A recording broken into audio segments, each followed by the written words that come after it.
Dry Season Prep Tips. Malapit na ang dry season or summer at maraming pananim ang maaaring maapektuhan kung kulang ang ating preparation.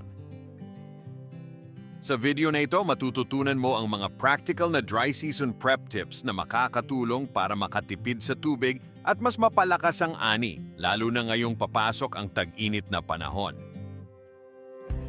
Water strategy.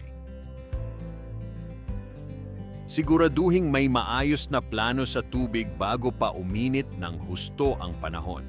Mag-imbak ng tubig kung kaya, magdilig lamang sa umaga o hapon, at mag-focus sa pagdidilig malapit sa ugat ng pananim para maiwasan ang pag-aaksaya ng tubig. Mag-mulch para hindi mabilis matuyo ang lupa. Ang mulching ay isa sa pinaka-epektibong paraan para mapanatili ang moisture ng lupa. Gumamit ng dayami, tuyong dahon o ipa ng palay at iwasang idikit ito sa mismong bunga upang hindi magdulot ng pagkabulok. Maaari ring gumamit ng plastic mulch.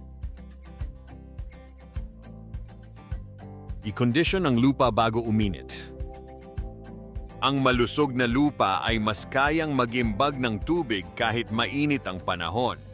Magdagdag ng compost, vermicast, o organikong pataba at iwasan ang sobrang pagbubungkal na nagpapabilis ng pagkatuyo ng lupa. Piliin ang tamang itatanim sa dry season. Hindi lahat ng pananim ay angkop sa tag-init, kaya mahalagang pumili ng heat-tolerant crops. Mas mainam ang mga gulay tulad ng okra, talong, kamatis at sitaw kaysa sa mga pananim na sensitibo sa init kung walang sapat na shade. Maghanda sa init at peste. Habang tumataas ang temperatura, mas nagiging aktibo rin ang mga peste. Gumamit ng simpleng shade para sa seedlings at mag-monitor ng aphids at mites habang gumagawa ng preventive measures para maiwasan ang malalang infestation. Ang paghahanda para sa dry season ay dapat gawin ngayon pa lang, hindi kapag sobrang init na ang panahon. Sa tamang water management, soil preparation at crop selection, mas magiging handa ang tanim sa hamon ng tag-init.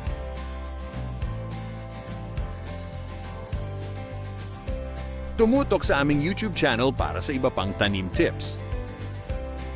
Siguraduhin naka-like at follow sa Facebook page ng Bayer Seminis Vegetables by Bayer Facebook page for more updates.